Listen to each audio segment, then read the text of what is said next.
Mr. Kingins. Okay, so let's go ahead and get started on this review. Sorry if it's a little far away. Let's get this situated. Okay, so the names are your strings. So from top to bottom, because obviously top is high pitched, bottom is low pitched. So from top to bottom, the names of the strings are again E, B, G, D, A, E, or Easter bunnies get drunk at Easter. Okay, so the little exercises that you are supposed to be working on, remember keeping your hand at an angle. You're not going to be like this, you're not going to be like this, you're going to keep your hand at an angle. You also don't want your wrist to be like this, you want it to be pretty even with your forearm to avoid any sort of carpal tunnel or whatnot. And don't forget that little peanut jar that I made that comment on, to raise your leg up a little bit so you have good posture. So this is what my hand looks like whenever I'm going to be doing that one exercise. Again, you can kind of see that my wrist is shaped like this. My fingers are looking contorted and odd, but the more you do this, the more you'll get familiar with the muscle memory.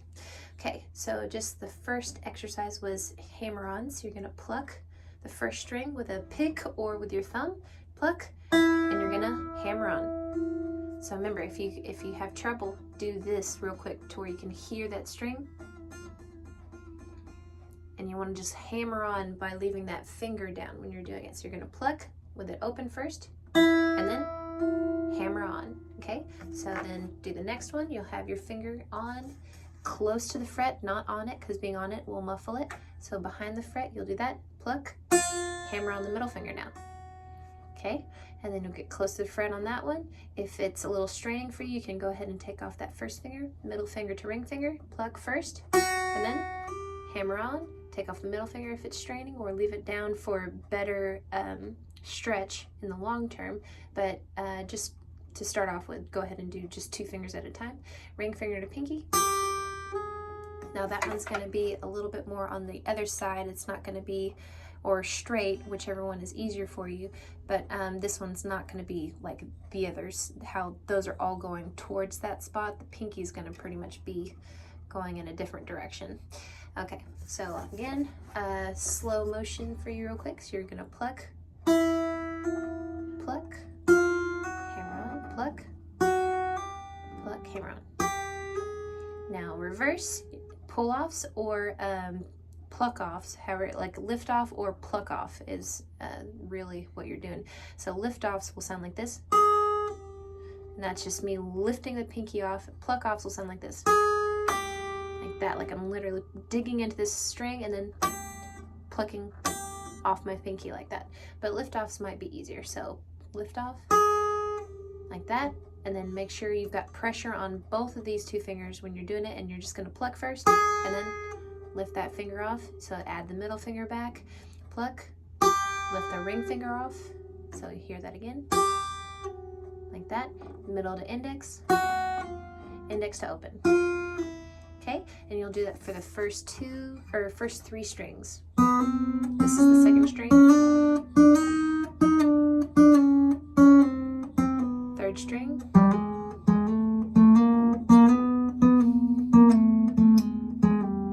okay, and if you're feeling ambitious, going for the 4th, 5th, and 6th, your hand will be a little bit more, a lot more flat to the neck, parallel to the neck. I will still probably be at an angle for the 4th one, but by the time I get to the 6th one, I'm definitely completely parallel to the neck. So the 4th one should sound like this. Or sorry, starting from the open.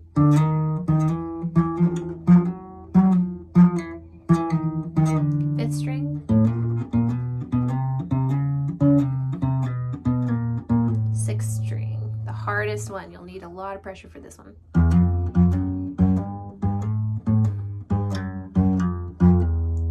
So that was one exercise. The other exercise was the phantom one. So this one where you're just going.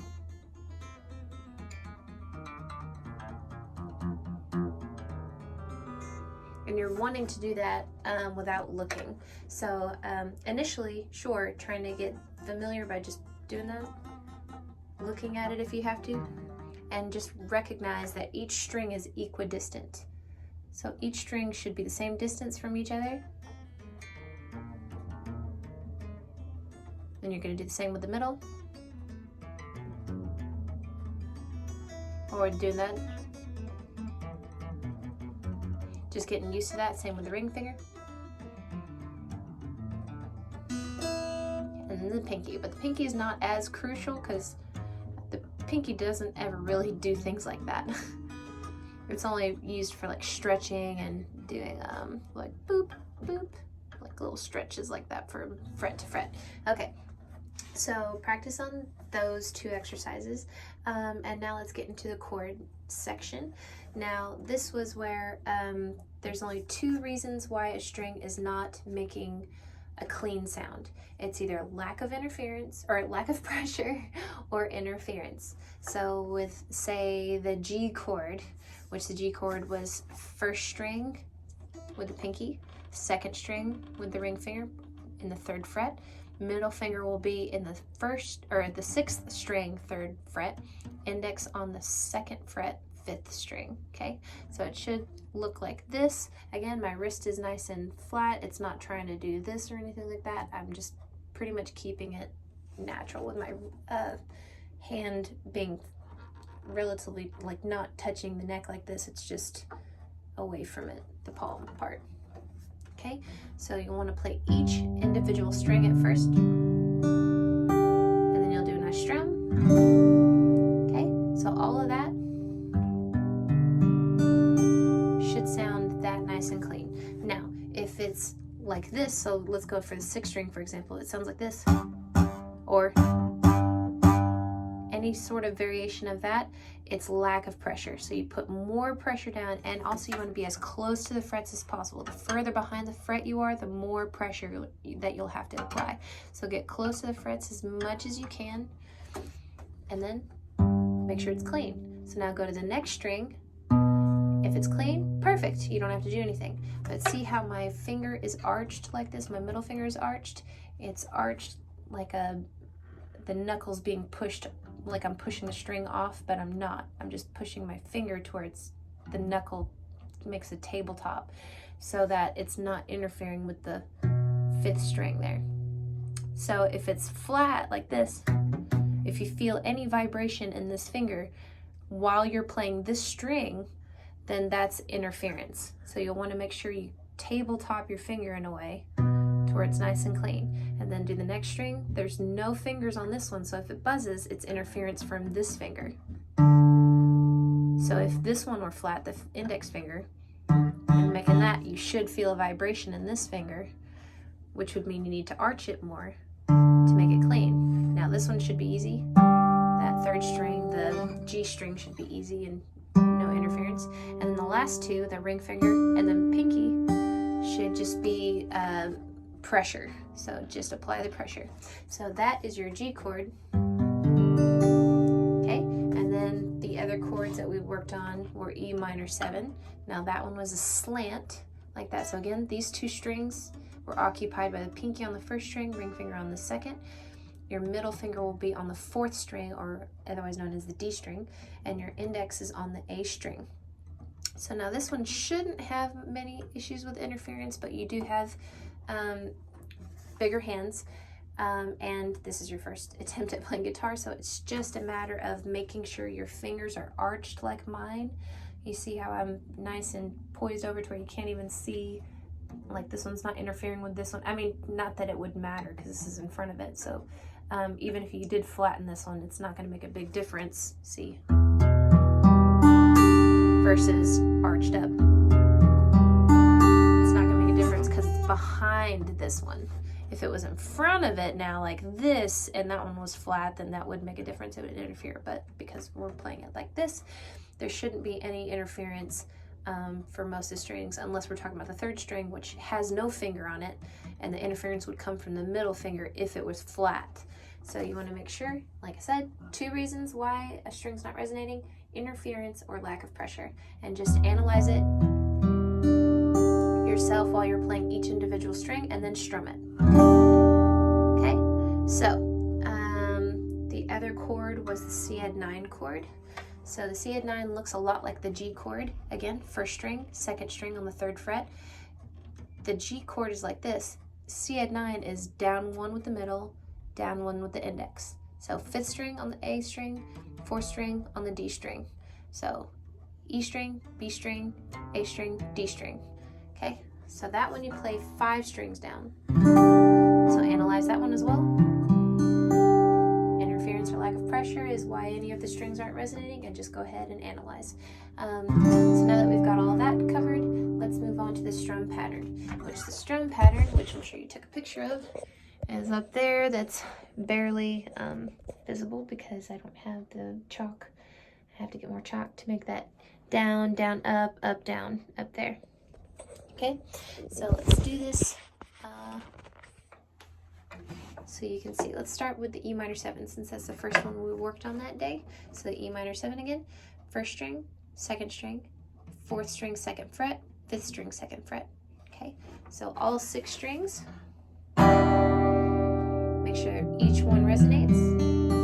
Okay, so you're gonna go down, down, up, down. So remember the pendulum. Your arm is like a pendulum, constantly maneuvering, going down, up, down, up, down, up. But the strum pattern is down, down, up, down, down, down,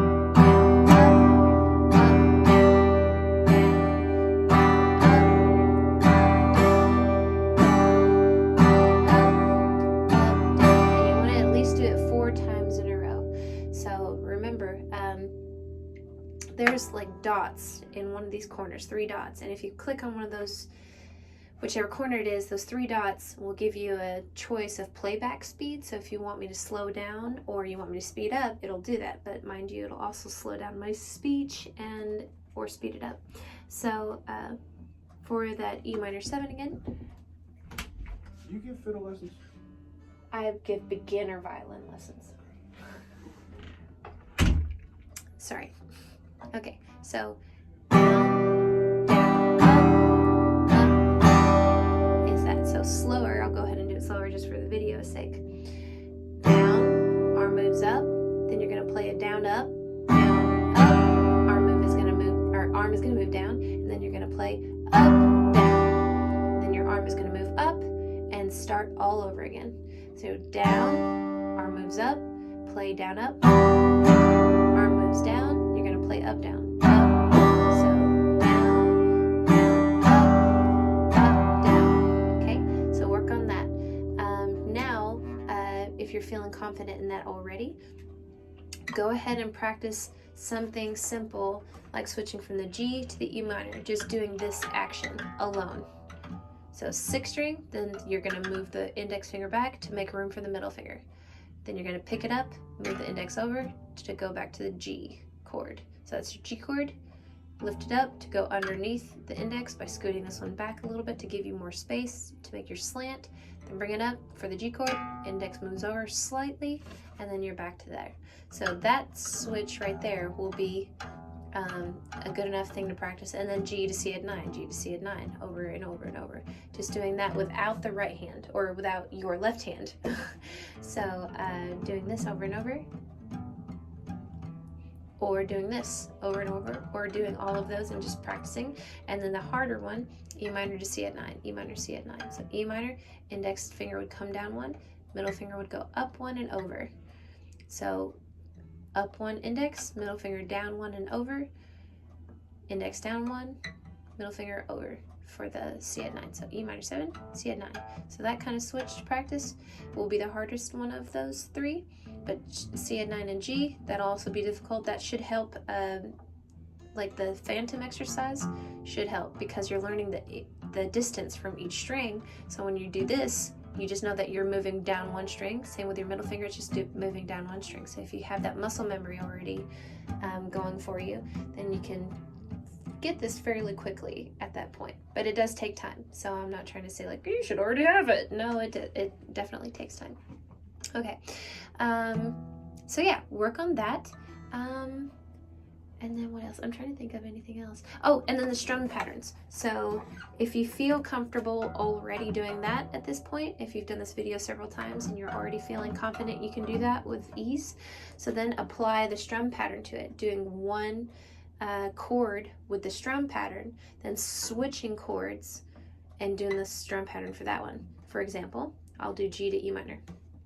So down, down, up, down. Take your middle finger, scoop the index finger back, put the middle finger underneath that index finger, and then play all 6 strings again with the down, down, up, down. Take your middle finger up, scoot your index finger over, bring that middle finger back to the 6th string. Let's do it again. Down, up, down, and switch.